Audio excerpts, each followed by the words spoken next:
So Dr. Gordon A. Walker, originally from Cambridge, Massachusetts, got his BS in biochemistry at UC Santa Cruz, and PhD in biochemistry at UC Davis, where he worked with Linda Bisson, a yeast geneticist.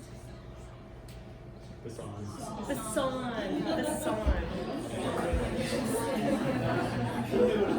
Sorry.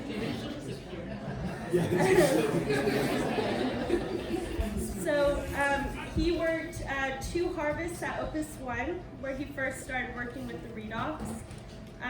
He's currently working with Flowtex to sell probes and educate various industry partners on redox potential. And he's also working on his postdoc with Dr. Ron Rudebaum at UC Davis.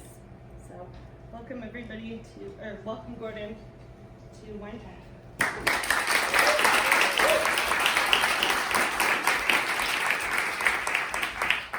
Hi guys, so yeah, I'm Gordon. I know some of you, but not all of you.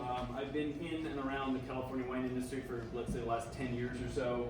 I did my postdoc, my graduate research with Dr. Linda Bisson on sort of fermentation ecology and yeast physiology and how that all related to problem fermentations, and put out a hypothesis that the GAR plus prion, which maybe you guys have heard me talk about ASAP or somewhere else, was a mechanistic understanding of how problem fermentations were established through the action of too many bad bacteria, basically. After graduating, I wanted to get a little bit of practical wine experience. I asked Kay Bogart, hey, do you know anyone who's kind of looking for a harvest intern? I just wanted to get my feet wet. I say I have a PhD in wine, but I haven't really worked at a winery. Next thing I knew, I was in the hallway talking to Michael Salacci. He said, wait, why don't you come down to Opus 1? I was like, oh, it sounds like a nice winery. I didn't really know anything about it. Little did I realize it was Opus 1, and I had the pleasure of working with some really fantastic people and getting to do some really cool proof of concept work, which kind of launched me in my current direction in my career. So this is stuff that came out of ideas that Roger Bolton has had for a long time about using redox potential as a process parameter for winemaking. I think Michael sort of listens to Roger and said, hey, let's give it a shot. So I had a chance to go into Opus and kind of do this proof of concept work. Said, hey, this is a really cool thing. Let's keep working with this. And now I've helped a bunch of different wineries purchase probes and implement this stuff in their own winery. So the first thing I want to say to you guys is, a lot of people come to me and say, hey, can I try this out? And you can, but this is already established. Redox potential is a fully known, fully understood process parameter for other industries. So wastewater and bioethanol are 2 things that use redox probes all the time as a process parameter. And what I mean by a process parameter is essentially something that a real-time metric you have in your process, and you can make decisions based on that. And we'll go over a little bit more about what that means and different types of process parameters. But one of the first things I kind of wanted to bring up to you guys is, this is a room full of winemakers, right? Winemaking's simple, yeah? No problem, super easy.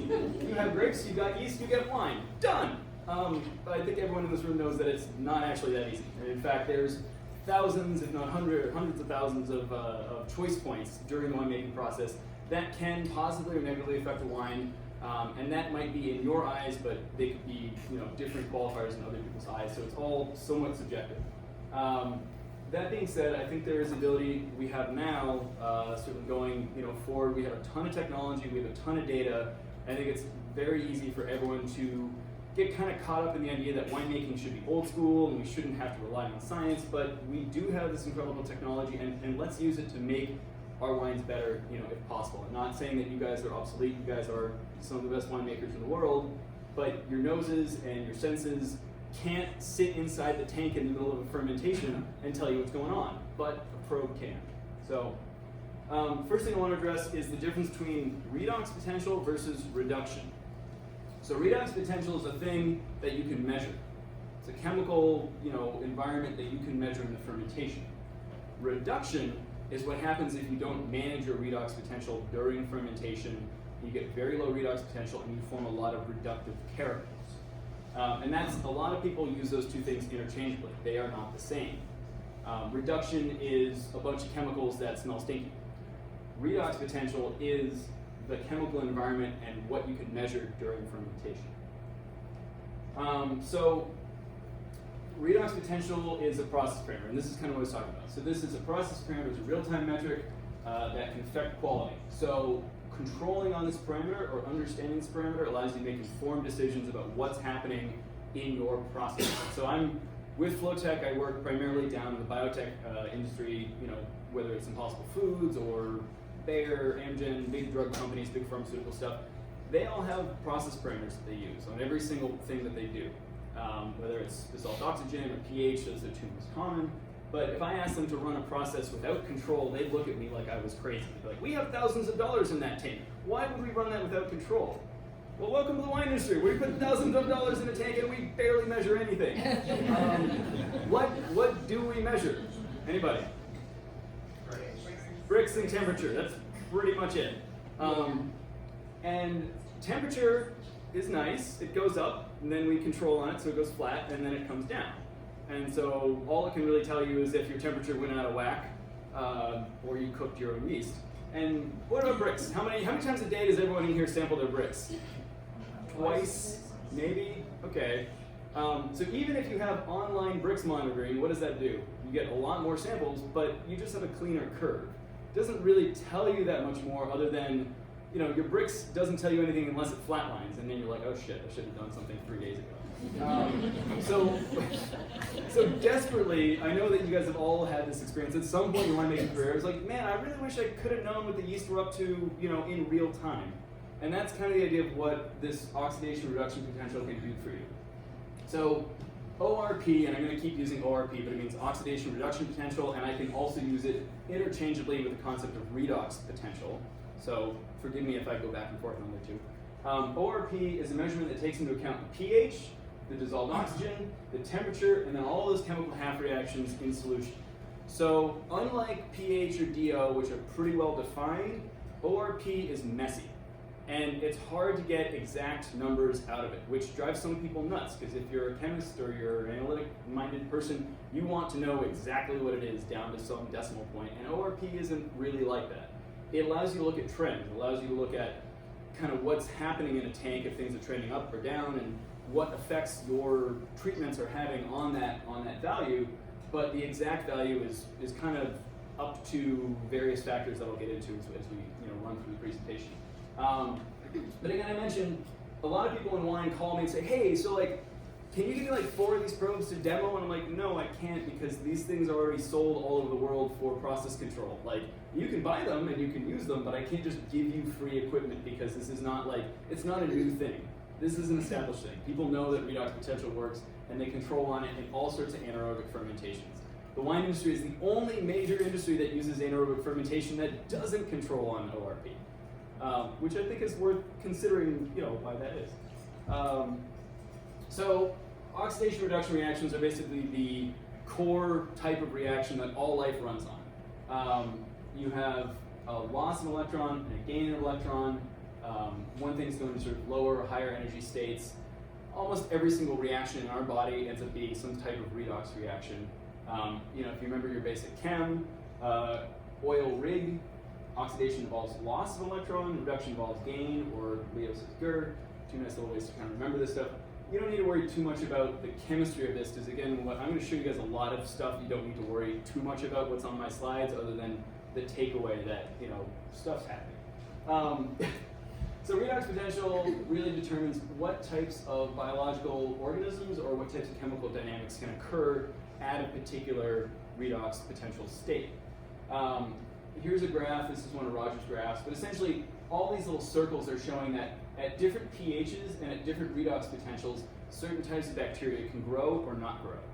And that's really important when we think about this too, because one of the main things yeast do to dominate a fermentation is to drop the redox potential relatively low, and that X's out more than half, or a huge proportion of the bacteria, because they're not able to function. They can't run their metabolism without oxygen. And so dropping that redox potential is one of the main ways that yeast is super dominant and sort of clears the field and allows them to eat sugar at their own pace instead of having to compete with bacteria. There's also a bunch of chemical reactions that occur at various redox potentials. And so think about stuff like glutathione, and glutathione helps drop redox potential pretty low. Iron what species of iron you're in, and that can have a big effect on whether your wine is going to get pre-oxidized or not. So thinking about these redox potentials in relation to what's in your tank is really important if you're trying to think about how will my wine age, how will it go into a bottle. It's a process parameter that's worth kind of keeping an eye on because it determines a lot of things about your wine. I like to think of it as a hidden parameter, right? If you've been measuring bricks in temperature for 40 years, getting better temperature sensors and getting better bricks meters is only going to smooth your lines out, but it's not going to give you any new data. This will give you new data. So the oxidizing species we're talking about is usually coming from oxygen. That's, and some of the various superoxides and different types of oxygen that you're going to get. Most of these are going to be pretty rare. Just having oxygen period is, oxidizing enough. Wine is chock full of reducing agents, and this is why generally in wine we actually don't worry about oxygen that much compared to something like beer. You make beer and it's only going to get worse as soon as you take it out of the bright tank, because as soon as it gets any oxygen, it goes downhill. So in beer they're always measuring in parts per billion. In wine we generally measure parts per million, which would drive a beer maker crazy, but it's because we have all of these reducing agents that help protect our wine. So ascorbic acid, glutathione, phenolics, SO2, all of these metal and organic acid complexes that are working to help mediate the redox potential. So there's a lot of, and you guys all know this, there's a lot of buffering potential in wine, right? You can take something that's kind of stinky, you can go splash rack it for like 6 hours and it'll still be stinky. And you haven't necessarily mortgaged anything out of your wine other than just trying to get some oxygen in there because there's so much reducing potential in your wine. So I like to think of redox reactions a little bit like a marathon, and kind of representing that here by like a demographic type thing. But we have some reactions that are really fast, and they run really quickly, and they occur very, very fast, and constantly going. And there's other slower reactions, and so something like oxidation of polyphenols is a pretty slow reaction compared to like oxidation of ethanol, which can happen very, very quickly under the right conditions. But all of this, so let's say, our fast reactions are up here, our slow reactions are back here. There's a lot of stuff happening in the middle, and if we shift that redox potential, or we hit a system with something that changes the redox potential, there's going to be kind of a wave effect, right? It's like you have a silent pond, you drop a stone in it, and the ripples go out, and as you're watching them go out, you see these ripples start coming back, and everything starts kind of like fluxing in equilibrium. The thing is, when you're doing a fermentation, you're just constantly slapping the water. So that water is in constant flux and the equilibrium is constantly moving, and that's, ORP is sort of a measurement of all of that surface movement on that water in this metaphor. So, you're not going to be able to track specifically, oxidation of phenolics with ORP. You're going to be able to look at this sort of big picture thing of what's happening in a ferment. And honestly, I think oxidation reduction potential works best in a system that's undergoing some sort of change. If you put it in static wine, you'll generally see a value kind of come down and get asymptotic and just sit at some value. And it can sit there, going down forever, just a little bit in a barrel or a tank, but it doesn't really tell you much. That absolute value isn't something that you should get hung up on. What's more important is if you're gonna do some sort of enological treatment to your tank, stick that probe in, splash rack it or add nutrients or do whatever you're going to do, and see what happens to the redox, see how it changes over time. Does it shoot down? Is there some sort of refractory thing? You're looking for trends and you're trying to understand chemically what's going on, because you're never going to be able to track molecule by molecule what's happening. Go get a spec or go get something else that's very analytical and specific. This is sort of big picture stuff. But that being said, that big picture is really important because our wine matrix is really important for what we're taken out of it. So here's a very old figure. I got this from Roger Bolton. All his figures are from like the 30s because he loves guys like Michaelis-Menten, who, if anyone took biochem, Michaelis-Menten was probably some sort of nemesis for you as he was for me, but learning those reactions was helpful in going forward and understanding kinetics. So what this graph is showing is essentially this is pH on the bottom and this is EH, or let's just say redox potential on this axis. And so I generously said, let's say wine pH is 3 to 4, and Napa maybe we go a little bit over here, unless we add tartar, which is a whole other thing. anyhow, so let's say wine aging is kind of up here, fermentation encompasses this whole thing, and then we hit what I'd like to call a reductive danger zone. And that's essentially when your redox potential gets so low in fermentation that the elemental sulfur can get reduced into H2S. And so there's two pathways for H2S formation. One is a metabolic yeast pathway. If they run out of nitrogen, they start shunting stuff off and produce H2S. The flip side of that is if we feed them very well and give them a ton of GAN, like everybody likes to do, they're so active that they'll drive the redox potential down and still make H2S. So you're kind of damned if you do and damned if you don't. But ideally, there's ways to control this, and I'll kind of get into that.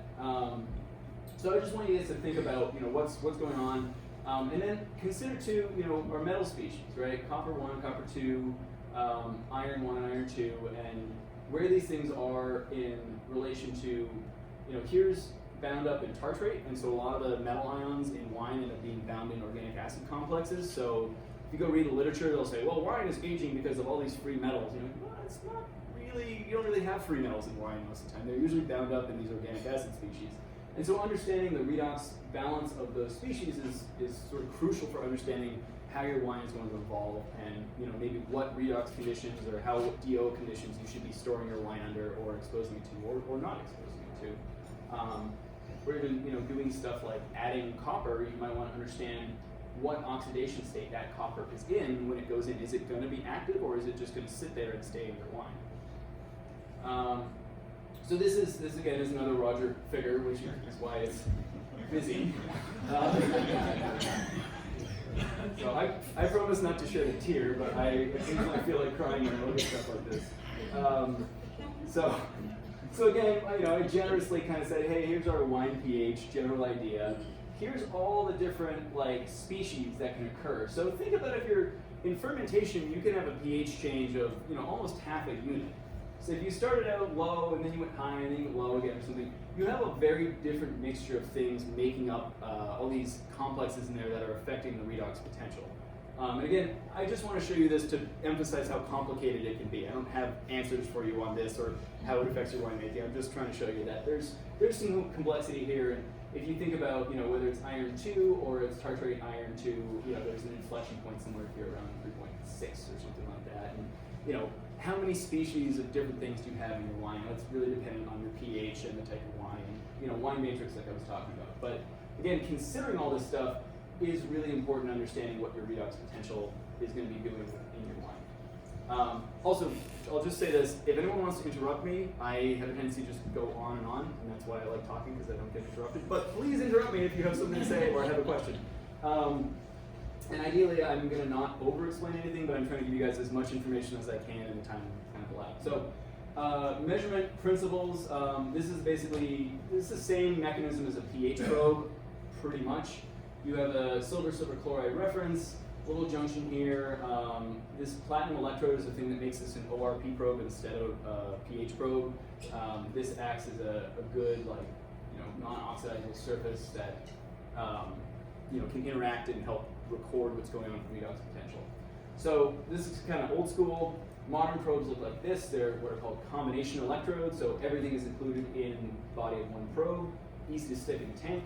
And it's the summation of these three potentials that ends up giving you your redox potential at the end.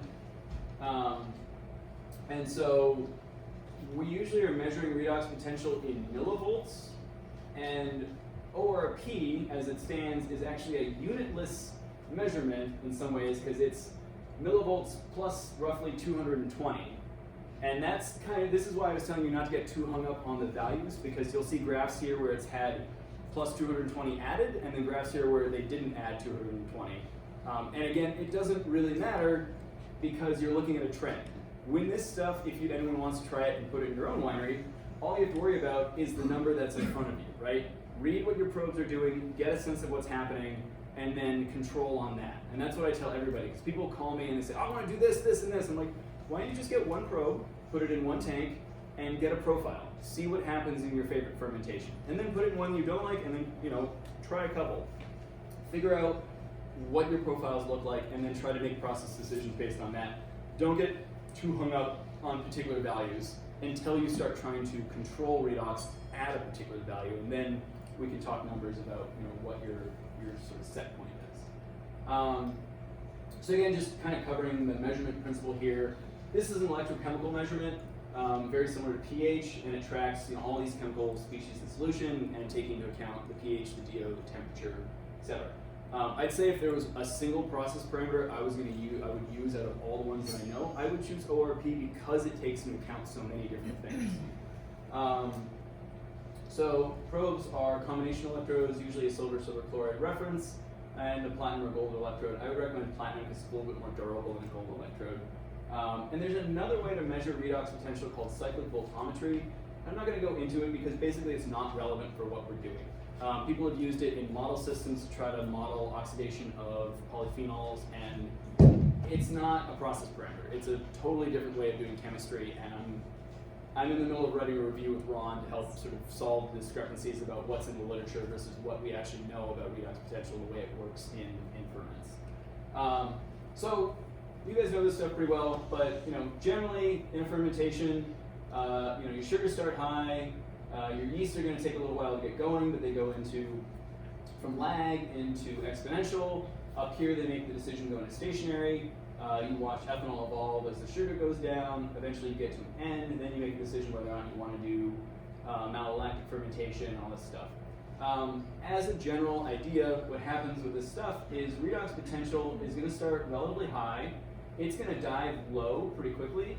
It'll go low while your yeast are still in this lag phase, and that's one of the nice things is you can track a lot of metrics in this ferment, but if you're doing like a cell count, you're not going to pick up that the redox potential is dropping. You're not going to see it in the Brix because it's solid. You're not going to see it in the ethanol because it hasn't started evolving yet. So you're getting like a real-time metric and a real-time readout for what your yeast population is doing based on this oxidation reduction potential. And then the other reason people often say, well, shouldn't we be measuring DO? And I'm like, well, DO is great in finished wine because that wine is not moving that much. But when you have active and alive yeast, they consume oxygen so quickly. Like if you aerated this whole tank and then you inoculated, your oxygen would be gone in 6 hours. And I've sat there, trust me, with a DO probe on a flask for 24 hours trying to measure something, and after the first 6 hours it was just dead, and I was like, I said I would be here for 24 hours, so I stayed, and I kept measuring and measuring, it was just 0 for hours. So, 6 to 12 hours, all your oxygen is gone. And that's good, especially if you're doing something like a cold soak and like that, because you want that oxygen to go to 0, and that will inhibit non-Saccharomyces yeast and bacteria, which could potentially cause problems for your yeast population later. So, we'll kind of get into this. Again, I'm going to show you guys things that you don't have to worry about. This is just to point out the fact that a yeast cell, as it stands, is essentially a little bag of redox chemistry. And all it does with its metabolism, in terms of accepting or spitting out electrons, is to balance the redox potential in the cell. And that's because you have a much lower redox potential inside the cell than you do on the outside of the cell. And they use the difference in that redox potential to drive a lot of cellular processes and drive their metabolism. That's how they create energy. That's how most microbes create energy, is energy differentials across a membrane. So I'm going to zoom in on that membrane. And again, this is sort of a complicated slide, and you guys don't need to worry too much about this other than knowing that yeast are bringing in amino acids, and they're going to run a lot of glycolysis. By running a lot of glycolysis, they produce a lot of protons. So to maintain their internal redox potential and to maintain their internal pH, they have to spit a lot of those protons out. So they use this plasma membrane ATPase PMA1. That was what I did my grad work on, but they spit protons out. That's part of what yeast are doing. The other thing that yeast will do to help lower the redox potential, other than consume all the oxygen and spit out protons, is if you give them a ton of amino acids, they will usually have a high concentration of glutathione inside the cell. And that's the vacuole is helping to merge these glutathione, or merge these amino acids to produce glutathione, which is 3 amino acids together. Very reductive compound. Yeast like to keep glutathione in the membrane because it helps them buffer against oxidative stress. So a reactive oxygen species is like a rogue oxygen that's going to go around and just grab electrons from stuff, and that is death for DNA. That is DNA damage. So this is actually interesting. I was just talking to somebody about this the other day. When cells undergo cellular division, they do a lot of stuff to create something like glutathione in the cell. and they're running all these oxidative cellular processes, they're creating reactive oxygen species, and then when they go to synthesize their DNA, they shut down their mitochondria, they shut down all their cellular processes, they bump up the amount of reductive stuff, and they go ahead and they start synthesizing and doubling their DNA. Why do you think they do that? Because they're trying to not have DNA damage from reactive oxygen species when their DNA is all exposed. And this is the yeast do this. So I just thought that was kind of, I was talking to Linda yesterday and she puts all sorts of stuff. So, anyhow, so this is a zooming in. Again, you guys don't have to understand this in depth other than to know, yeast are doing a lot of stuff. They're using their membrane and they're controlling redox potential. Basically, yeast are the ultimate controllers of the redox potential because they're the ones doing your fermentation. So yeast create this reductive environment by depleting all the oxygen, releasing lots of protons, by spitting out glutathione, and that's good because it's a big competitive advantage. The other bacteria and the other non-Saccharomyces yeast in there cannot function, their metabolisms will not run at that low redox potential, so yeast don't have competition. And that's good because the bacteria can divide every 20 minutes. Yeast can divide maybe every 4 hours under optimal conditions. Who's going to win that race? The bacteria will crush the yeast in terms of speed for sugar utilization, but if the yeast are able to drop the redox potential and the bacteria are just sitting on their hands, they can't do anything, yeast can take its sweet time, make all the alcohol at once, kill everybody else, and it will just keep going. But this reductive environment can lead to hydrogen sulfide. So I mentioned this sort of two pathways. There's one from yeast metabolism that can produce it, and there's one from the spontaneous chemical formation of sulfur into H2S. So, and again, if you think about the amount of elemental sulfur in your wine, as well as the redox potential, you might start to understand why certain lots are always really sweet. So this is a lesson from biofuels, and I had a lot more data on this, and I cut it out because I want to show you guys actual wine data. But basically, this is very standard in the bioethanol industry to use redox potential as a metric because, again, this is another anaerobic process. There's not a lot of oxygen. And one of the things they see is your DO, like I said, drops to 0. Your redox potential, it'll go into like a negative value, but it doesn't zero out the way that dissolved oxygen does. So it's a more dynamic measurement. One of the really interesting things we see is when redox potential reaches a minimum, you've reached your biomass maximum. So this is basically yeast undergoing exponential growth, and they're just churning out new cells and running their metabolism, and when they run their metabolism at full speed, they drop the redox potential because of spitting out all those protons, spitting out the glutathione. And that's interesting to me because at low redox potential, you're now producing H2S. H2S is a gas for yeast, is what's called a quorum sensor. And that is the signal to yeast to switch from exponential growth into stationary growth. So it's kind of like you're at a party and there's like so many people there, you can't even like raise your arms. You're like, I'm gonna call my friend and tell them not to show up at the party. That's what H2S does to the yeast. They're like, cool, I'm done, I'm not gonna divide anymore, I'm just gonna cruise and do stationary phase.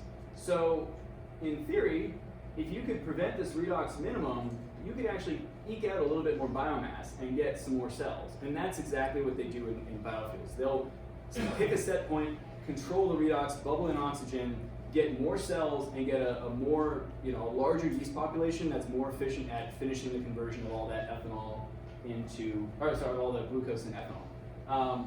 As winemakers, you're not really concerned about efficiency in terms of like alcohol conversion. In fact, often you probably wish you had less efficient yeast so you had less alcohol.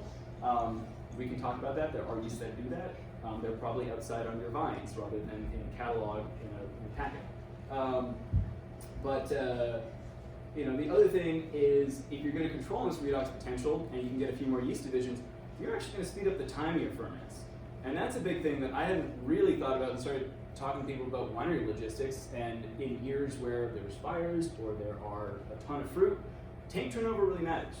And if something is taking 18, 20 days to ferment, and you say, man, I don't have time for this, I need this to be done in 10 or 12, you can do redox control and you can pretty much guarantee you're going to finish fermentation 2 or 3 days faster. So lessons from biofuels, we're going to hop into wine stuff. So this is not new. A lot of the stuff has been happening for a long time. This is from 63, this is from 99. Essentially, this guy measured redox potential, CO2 evolution, and H2S evolution. And what he saw is as the redox potential went to the lowest, you had a spike in CO2, a spike in H2S. After the ferment was sort of done, the redox potential rose back up, and that's indicative of the yeast are no longer super active. They're not actively consuming all the oxygen. This guy saw pretty much the same thing. Must was here, yeast went in, dropped it really low, fermentation ended, and then it kind of came back up. And so the lower the redox potential goes, the idea is maybe you're producing more and more H2S. Again, that's probably also dependent on that pool of organic or elemental sulfur that's in your must. So this is from Roger's paper, and this is at the moment the only real publication in the wine industry, wine-specific publication about redox potential that I would put any stock in, because this is talking about it as a process parameter and about tracking it during fermentation and trying to control redox as a function of your fermentation. So that spontaneous reduction of sulfur happens at negative 70 millivolts, or roughly 170, 190 ORP. And so that's actually like a relatively high value. You will hit that in most fermentations, and that's fine. A little bit of H2S is actually a good thing. Having made wine with a strain that does not produce H2S in grad school, it smelled unbearably tutti-free. So a little bit of H2S is nice. It actually helps the wine matrix. I think it helps volatilization constants and makes a wine potentially more interesting and more complex. But as you guys know, too much H2S means you gotta go get somebody dumped copper in a tank, and that's no fun. Or you're trying to do something else to blend it out or deal with it. There's a lot of things that you're thinking about with that reduction that I guess I think of it like this. You're gonna, for a premium red wine bottle, you're gonna spend 3, maybe 4 years putting those grapes into a bottle. All the year of growing it, 2 to 3 years of aging it, and you had about a 3-day period in the middle of fermentation where you could have done something about it. Everything else is just trying to fix the problem afterwards. Managing your fermentation is the only way to actually avoid the problem of reduction in the first place. So, can we prevent this hydrogen sulfide formation by controlling redox potential and fermentation? Roger did some work where essentially, yes, was his short answer. But he did this in the UC Davis winery in the TJ fermenters with really old ancient Chardonnay, and it was a good experiment. What he saw was essentially when he controlled, this again, Roger's graphs are kind of hard to read, but if you controlled with air, you fermented faster. The Brix curve here dropped faster. The derivative was a little different. And this is what it looked like, right? So here's the uncontrolled one, and here's the one that he controlled. And every time it hit this set point, it would set off a little pump or a sparger to like blow oxygen in until it came back down and it would go on again. And he's got a nice graph about how many times the pump turned on and kind of the periodicity of that. And he looked at H2S sensing, and unfortunately H2S sensors are notoriously bad. They have a maximum, and so you should see the max somewhere around here, but because of the way that the probe works, it didn't show up. But essentially, you get lower redox, and that's kind of when the reduction is happening. And it's not all at once. I mean, you get H2S evolution on a time course. So the longer you stay at a low redox potential, the more H2S you could potentially have, or reductive characters you can have. And again, that's not a bad thing. It's just like what kind of wine do you want to make, and what are your stylistic decisions when you're going through fermentation. So I got my start at this, working at Opus One. Was intern there and got to work with some really other awesome interns. There's Chris DeVries helping me put together this sort of assemblage of how we're putting these probes into a tank. And this was a very this is basically a lab meter and a lab probe, and we hacked this thing to try to put it into tanks. It worked. It didn't work great, and that's ultimately what led me to finding some better probes. But we got some data, and I got some stuff that was interesting enough that Opus decided to actually go ahead and purchase, the sort of next generation of stuff and make it a regular part of their winemaking program. So Roger had shown proof of concept in the Davis winery, but that was white wine in a clear juice in a little TJ fermenter, and we said, can we do this in a 10-ton tank? Can we do this in a 20-ton tank? What happens? So I did this for 2 years, so I have lots of data, but I'm trying to show you guys everything. So I'm just going to show you 2 of my favorite data sets from Opus. We did 3 different clones, and then one was a fruit cocktail. It was a mix of the 3. And initially I thought that the fruit cocktail fermented faster because I was like, oh, maybe it's got like a mixture of different amino acids, so the yeast did better. I was like, no, it just started about 5 degrees warmer, so it went faster. Which is, again, understanding temperature control in your tanks is important. But yeah, this was cab. We used the EC1118 yeast. Were there big differences in ORP during fermentation? And my quick answer to that was no. In fact, at one point I did replicates or triplicates, and this data actually looks better than my technical triplicates, which sort of says that the clones in terms of the ORP differences were not big. What was nice from this is I got some really robust trends. So you can see up here the redox was pretty high. We inoculated, it started dropping. Opus 1 does their pump overs roughly every 12 hours. And importantly, Opus 1 likes to open the top of the fermenter. And that's because they want to see the irrigator and they go around and look and make sure that it's properly irrigating the entire cap and the whole thing's getting wetted. And just keep that difference in mind that they actually open the top. So every 12 hours you see this very regular spikes in redox. And from my first year, I learned that if anyone touched a tank, they had to write down on a clipboard what they were doing to it. Because later on, I was going to go try to correlate all these different peaks with certain ecological things that had been done. And I was actually able to do that because people wrote on a clipboard. It's great. But one of the things I want to point out to you is adding oxygen. And I don't remember the exact sugar bricks thing it was 20-ish, something like that. They do an oxygen add. And after you did a fermo and an oxygen add, you would watch the redox plummet, absolutely plummet. So, some of the stuff you add oxygen, it boosts up, but then you see it plummet down, and that's sort of a refractory thing. You just stimulated the yeast so much that they're like, oh yeah, we're super happy, this is great, and they just drop the redox potential really quick. In theory, if I were to control this fermentation, I would pick this 2.5 day period just so that the redox wouldn't go quite so low here. Because all three of these ferments we added a little bit of stuff to help ameliorate the H2S. And the goal was to get away from that. They wanted to do winemaking that was more based on process control, less based on adding stuff to wine they didn't necessarily want in there. Other thing that I thought was pretty cool was, at least for 2 of these ferments, when the redox was pretty low, we'd do a DAP add, and that was down 10, 12, something like that. And right after that, you can see a huge spike in the fermentation kinetics. So this green line here is the daily change in bricks. So you do a DAP add, and boom, your yeast have probably depleted all of the organic nitrogen. You give them some inorganic nitrogen, and they're able to smash through, make some more proteins, and just run fermentation really quickly. And generally, after that point, fermentation was pretty much done.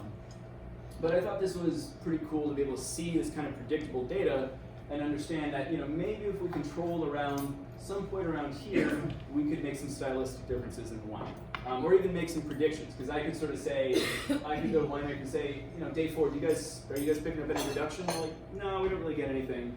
But by day 6 or 7, they'd be like, okay, now we're getting a reduction. And so I could say, hey, predictably, I think we might have an issue here. And ideally, you could automate this whole thing and say, oh, instead of having an issue, we're just going to turn on a pump and bubble a little oxygen, and then boom, we don't have this problem. So we also got to do some stuff with some of the yeast that I worked with at Opus 1. I heard Michael spoke about that last time you guys had a meeting. So I will gladly say that me and Chris DeVeers are the ones who got to take the squirrel off a tree and bring that to the Opus family, which always cracks me up because I think I asked Michael, I was like, hey, could I get a little keg to kind of ferment on the side? And he was like, no, you're going to do a 2-ton tank. And I was like, oh, wow, okay, I'm pretty intimidated by that, but let's do it.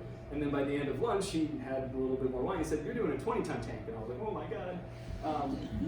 But it worked. And it's, I think, hopefully it's one of the favorite house yeasts. I certainly like it. And this is, one of the things you'll see is these native yeasts or these, wild yeasts that were isolated from the vineyards don't actually drop the redox potential quite as much. So commercial strains are optimized for being really strong. They're really good fermenters. As part of that, they're really good at dropping the redox potential. So they ferment very quickly. These wild strains would ferment not too much longer, 1 or 2 more days of time, but they didn't require, some of the amelioration that the commercial strain would use. And I think that's part of why Opus is really looking to expand their portfolio of yeast and use a lot of different yeasts so they can kind of bring complexity to the wine in a really beautiful way. So one of the things I mentioned was that Opus likes to open their tops when they do their ferments. And I thought this was really interesting because in the middle of these experiments, we had a fire. 2017 was kind of a scary year. And I was talking to Amy about this, and I was like, hey, Amy, I didn't see the redox go up. Were we doing pump overs? And she's like, I swear to you, we did pump overs. And I was like, I don't know, the redox just kind of sat there. Do we actually do anything? And she showed me the temperature profiles, it was getting mixed. I was like, oh, well, what was different during the fires? And she's like, well, one day somebody went in and opened the lids. The other days nobody went in and opened the lids, and I just ran the stuff from home. And I was like, holy cow, that's where all these spikes are coming from, which are opening the lids and you're getting gas exchange from the irrigator. Some wineries do pump overs, but they never open the lids. So you're either affecting your redox potential or you aren't when you do a pump over, depending on what you're doing with your gas exposure, which I just thought was kind of interesting from a winemaking perspective. If you talk to your cellar guys, what are they doing? Do you know? Do they open the lids or not? So this was all really exciting and really cool stuff, and it kind of launched me into, at this point I left Opus and ended up working with Flowtech to help supply process analytical technology to mostly biotech, but again, working with wineries to try to get this stuff implemented. And fortunately, Opus was kind enough to continue to work with us and look at putting these probes into all their ferments. So this is data spit out by, I think, Ignition or Pi or one of the SCADA systems, so it looks a little different than the stuff that I graphed out. But essentially, this kind of purple line here that trends down is the redox potential. And again, you're seeing it go up every, regular pump over kind of thing.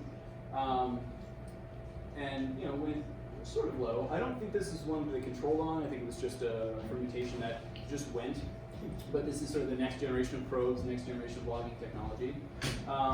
It will, watch the bricks drop over time, see the pump on and off, and again, you can see the temperature profile go up and then kind of come down, and that's pretty normal for a temperature profile. But Opus now set up to basically do this automated process control on 10 plus tanks, and hopefully more in the future. And there's an upfront cost to investing in this stuff.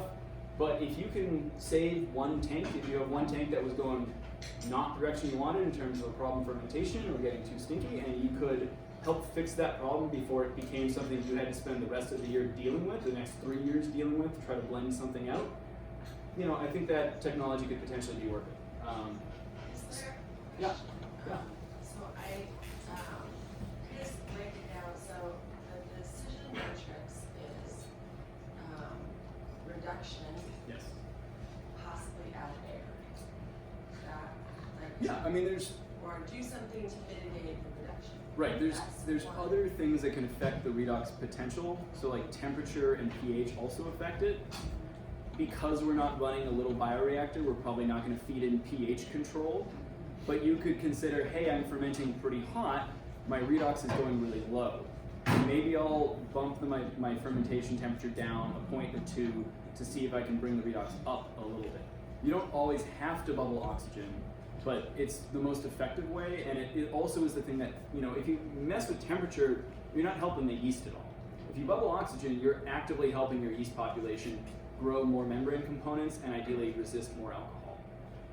So with the decision tree would potentially be, I'm seeing that marquee go down. Yep. I might need to take action. Yes. And that is, I need to take that action because in a couple days I might get reduction in intake. Might be kind of sneaky, yeah. Might be missing. Is there anything else that you can look at that from?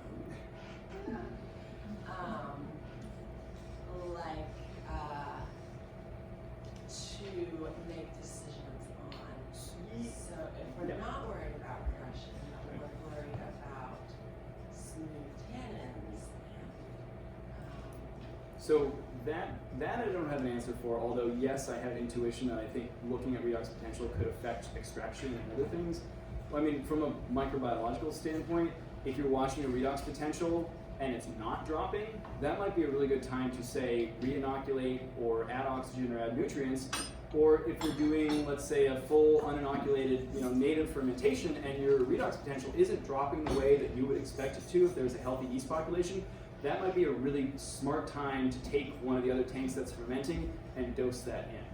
So it doesn't have to, it's not, the H2S management is really just a side note. I think it was one of the things that was a driver for this project at the start, but what I'm seeing more and more now is people thinking about using this technology for stylistic control, not just mitigating one problem, but actually using it across the winery in a broad array of different applications to understand what's happening in their wine.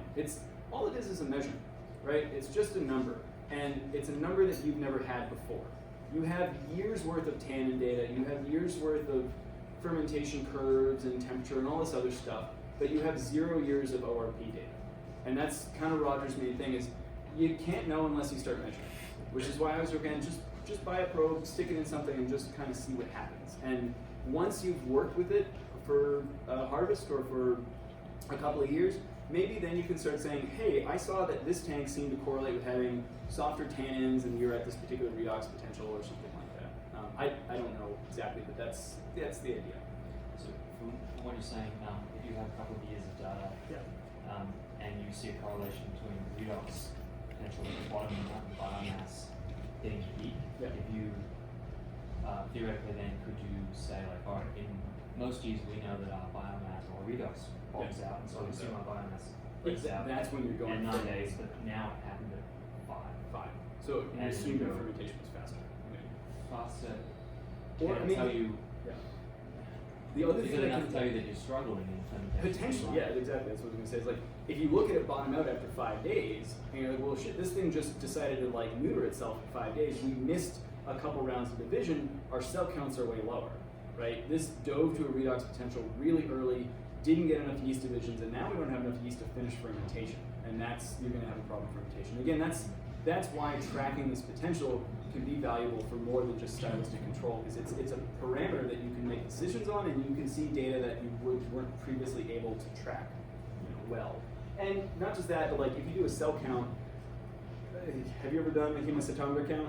It's a pain in the butt, and it takes a while, and when you're busy on harvest, you don't want to sit down and count like 20 tanks worth of yeast, and you're doing kind of a crappy job because you're only counting like 100 cells and multiplying by some factor anyhow, and it's all kind of BSy. This is a real-time thing. There's no human error in this. It's just a probe. It's agnostic. It's just taking a measurement and feeding it back to you. I have a question on the one before. Yeah. So in the Opus one, they also use that to try to control the interval of their fermentations. Like you said, that where you could actually say, if you actually are trying to now do your, get tanks freed up, they're actually using that probe now to say, okay, well, I want to control the duration of my. I can't speak to that, but the people who would know are sitting beside you. I mean, I think if you do control your fermentation at all, it'll probably end up being faster. And I don't think Opus is the kind of place that would control it to flip a tank faster. I think there's some major commercial wineries that would do that, and I don't think there's anything wrong with it. But I think Opus is on sort of a different focus of wine production. So yeah, the other really cool piece of data I got from Opus, and thank you to Olivia for giving me this graph. Oh yeah, sure. Is there a redox gradient if the tank isn't mixed? So it's Yes, I think so. Important. Yes and no. There is definitely a redox gradient because the space near the yeast, near the bottom, is probably the lowest of the redox, and the stuff at the top is probably less affected, especially like in the cap or something that's got more oxygen in it. But where you put it in the tank, I think surprisingly doesn't matter that much as long as you do it consistently, right? And that's why I was saying don't worry too much about like if your neighbor's getting this value and you're getting a different value, well your probes might be in different places, or they might be installed in different ways. And so all I can really say is put a probe somewhere, understand what happened there, and then you can control around that value as long as you're doing that consistently from tank to tank to tank. And so it doesn't really matter what the absolute value is as long as you're following the trends there. Where do you put your probes? What I recommended was, and I have a slide on this later, is to go in through the side of a tank, often like a racking valve. The challenge is that these probes need to be at a minimum of 15-degree angle because there's an electrolyte inside that needs to be sort of at the bottom of the probe. There are options to go in through the top as well, like I showed, or to go in through a recirc line. I've seen all three in some different installations around, where people just stick them directly into a barrel as well. So one of the harder parts of this has been helping people implement it. And it's all well and good to say, yeah, we want to do it. And then when you come down to it, they're like, well, where do we put this thing? And that's where you invite me to your winery, and I'll spend an afternoon with you trying to puzzle out how we're going to do it. Yeah. So the tank manufacturers need to have redox support. So that's that's the funny thing to me is I work mostly with bioreactors, these little 1 liter things, and they have all these ports on top and standard threads and all this stuff. And if I told somebody, hey, you want to run this bioreactor without DO and pH, they're like, what is wrong with you? Legally I can't even do that. Welcome to the wine industry, where we have one RTD probe for like a 10,000 gallon tank, and we think that's good temperature control. I'm not, bashing it. I'm just laughing because that is what we deal with, So this was cool because they were using compressed air versus medical grade, and clearly medical grade oxygen had a bigger effect on redox. So again, thinking about if you're going to use an oxygen management strategy, what are you going to do? And I'll talk a little bit more about that in a sec. But I have some data for some other companies I want to show too, because I didn't just work with Opus, I've been working with other people, and they've been doing some really cool stuff. So my takeaways from this project at Opus as an intern there was that the higher pH and higher temperature led to faster fermentations, but lower ORP values and more of that H2S reductive character. Meaning that if you slowed the fermentation down, or your pH was a little bit lower, or something, you might have a slightly higher ORP value, maybe a little less H2S, but again, that's just a stylistic consideration. It is whatever you want it to be.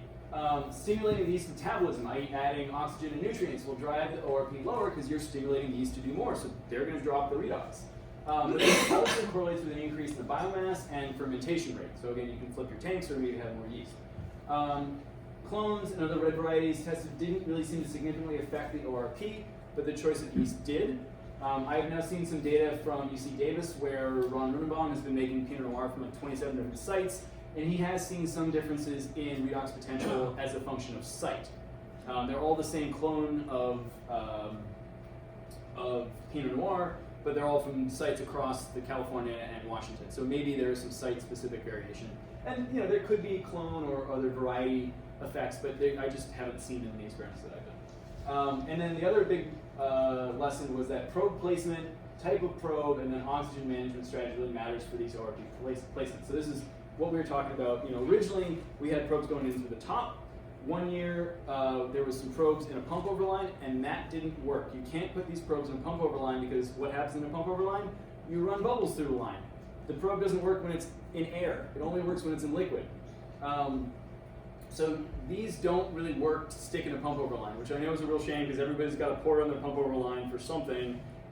It's not going to work to put ORP probe in there. But where you put the probe and how you're managing your oxygen is important for what the measurements are. Question. Yes. I know you're talking a lot about how low ORP values are often correlated to risk of H2S, but I know colloquially in single fermentations for white wines, we see crazy low redox values, like -200, -300, lower and lower, much lower than like their oak or other rates. Never observe reductions sometimes. Can you speak to why we're getting these same values and So, not happening? one of the things I've heard is some of the vineyards that consistently are very reductive are generally ones that are really stressed and they get a lot of powdery mildew, so they're spraying a ton of sulfur in those vineyards, and that probably just means there's a big pool of sulfur in and on those grapes when they come to the winery. So conversely, maybe your vineyard is not stressed and doesn't have much elemental sulfur in it, and so it's just regardless of the fact that low redox potential, you're not getting that spontaneous conversion. I mean, that would be my first thought.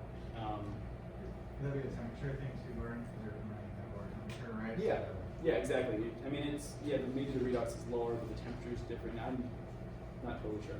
We can nerd out later about it. I also know you're using a different kind of probe, which I have questions about as well. So this is work done by Bob Coleman at Behringer. Bob was one of Roger's last PhD students. Super smart chemist, and he blows my mind very quickly to the point that I feel like I'm just like drooling and dribbling and can't understand anything. So I kill most of the time, but anyhow. So he was using this 1 liter bioreactor to model yeast behavior in white wine fermentations. ORP probes are pretty standard for anaerobic ferments, so he figured he would use one. He also, because he had one, threw in a DO probe, so you can see what happens to a DO probe in relation to a ORP probe. In this kind of bioreactor, some of the common process parameters you'll see be stuff like dissolved oxygen, pH, capacitance or permittivity. So this is a really cool measurement that can kind of correlate with cell viability and cell homogeneity. We'll probably never see this one come to the wine industry because it's very expensive and our tanks aren't well mixed enough for it to make sense to use it. But it's really cool. And there's also conductivity, which is a function of sort of solids in solution, and in a winery usually you'll see conductivity either in tartrate stabilization or for tracking like CIP strength. So Bob did some really cool stuff, and if anyone was at Unified and see Bob's talk? Okay, well, I was there, yeah. I made a comment and everyone laughed at me. Anyhow, so what Bob saw was he had one that was uncontrolled and one that was controlled. And keep in mind, these are 1 liter reactors, so this is not a big tank. But the trends look very similar, and I'm not going to have you look at, don't pay too much attention to this redox value because Bob adds 220 and other ones didn't, and so on. But basically, he could control around a point. He saw that this one, the control one, fermented significantly faster. He did some fermentation. Oh, also, here's the DO. In the first 6 hours, it went to 0 and stayed there. So just FYI, don't put a DO probe in your fermentation. You're going to get 0. You can't. Whatever.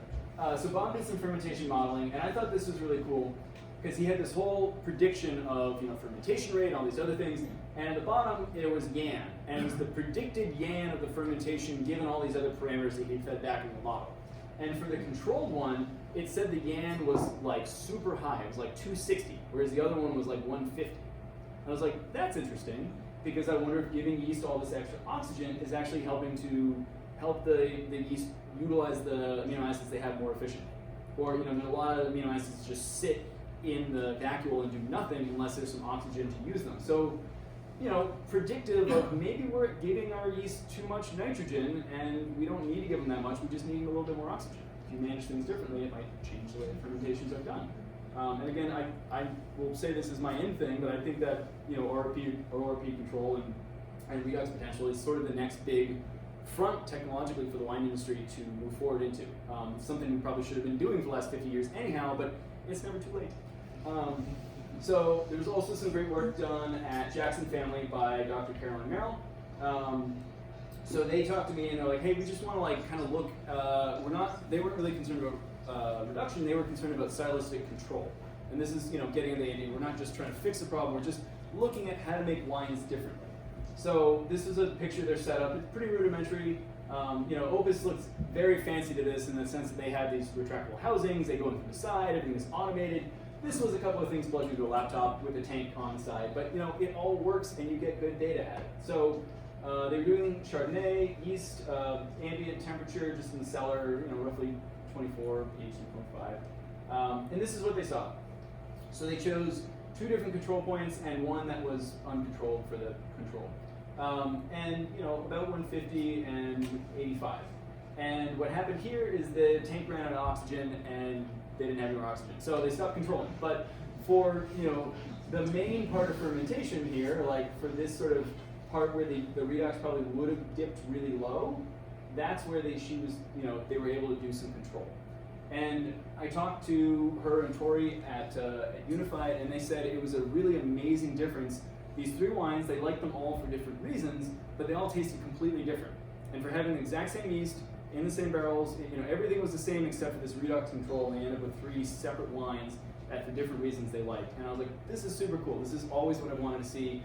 Take this stuff, use it as blending components, or release one wine or another wine, and all they did was just bubble in a little bit of oxygen at a particular set point. And you guys can do this too. None of it's really that hard. And again, you can see the one that was controlled at a higher redox, or a lower, higher redox potential, fermented significantly faster than the other 2. So if you're thinking about winery logistics and tank turnover, that's, could be all the reason you need. So here is my sort of cheat sheet for using ORP as a process parameter. So temperature goes up, ORP goes down. Temperature goes down, ORP goes up. Same with pH. So those are both sort of inverse relationships. If you want to pull out a phone, feel free to take a picture. I don't care.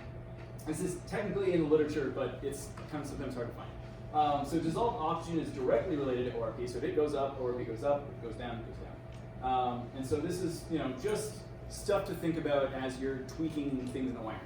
You don't even necessarily need to be measuring, your redox to make these changes, but if you know this stuff is there, you can kind of think about it. So, everyone get their photo?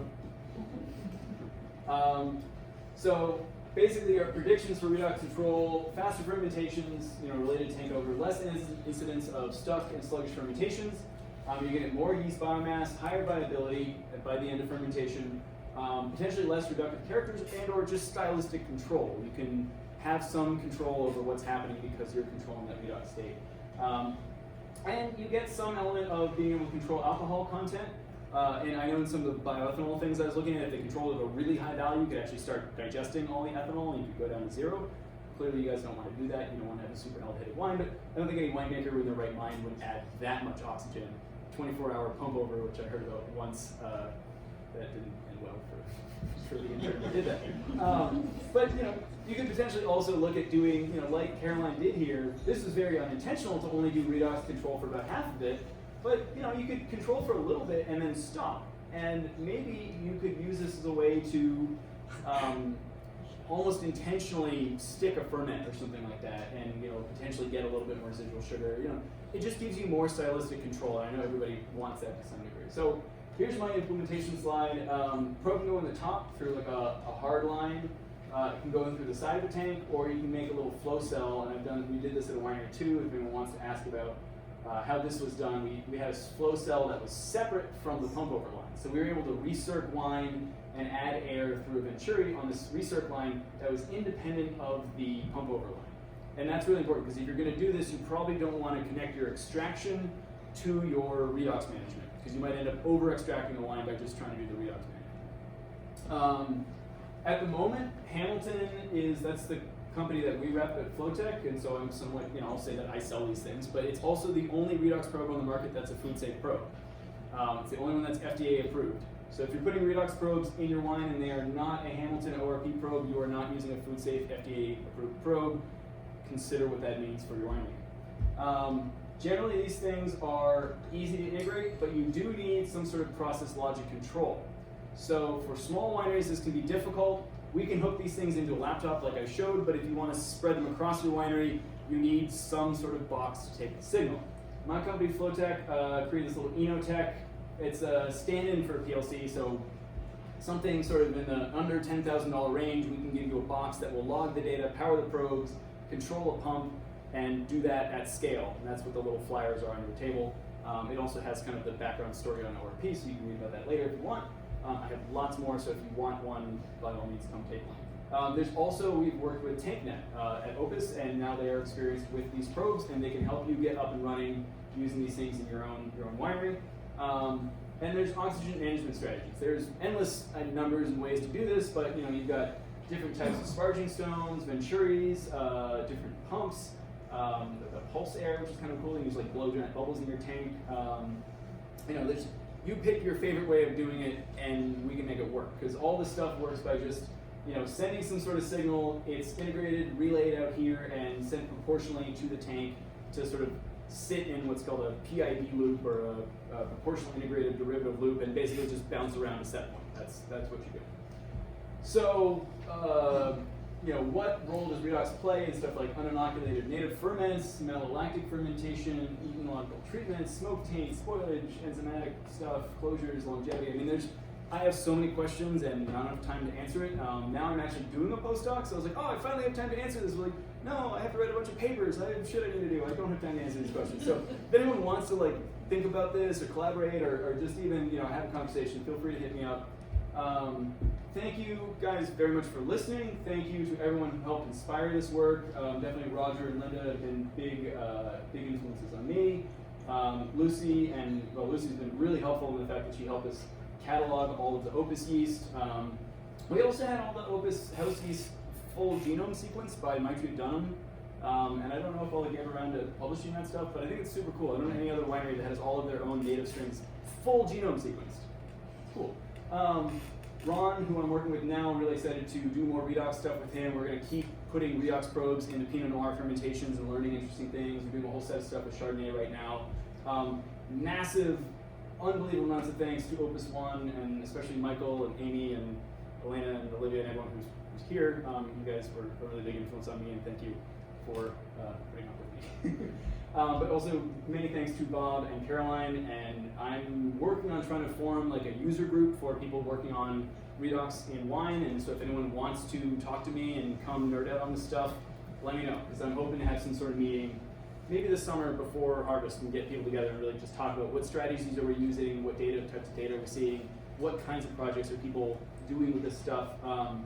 I've heard about applications that people are using these ORP probes for micro-ox, and while your DO stays steady, you're watching the redox go like this, and making the assumption that maybe somewhere on this thing that if you freeze it and stop it, that's like the perfect place in terms of micro-ox. So maybe you're not just measuring the time anymore, you're actually measuring the redox potential as a function of what you want the wine to do in relation to how you push the equilibrium with oxygen. So if anyone has questions, feel free to hit me up. Academic collaborations, Davis email is good. If you want to talk about equipment, hit me up at Flowtech. If you want to talk about some of this other stuff, I do consulting and I'm happy to talk to you. I have a lecture from UC Davis that I did a year and a couple months ago on my website. Hopefully I will also put this lecture on there, so if you don't remember what I said, you can go look it up. And if you want to find out more about the Unitech controller or anything to do with probes, hit up flowtech.com. Again, there's that little thing there, so thank you guys for listening. And I'm gonna, one last thing before you eat is, I really like mushrooms, and if anyone hasn't followed my mushroom account on Instagram, it's super cool. If you do any kind of social media and you like mushrooms, go check it out. These are not psychedelic, they're just fun, edible, interesting, beautiful looking mushrooms. So yeah, give it a shot. But please enjoy dinner and thank you for listening.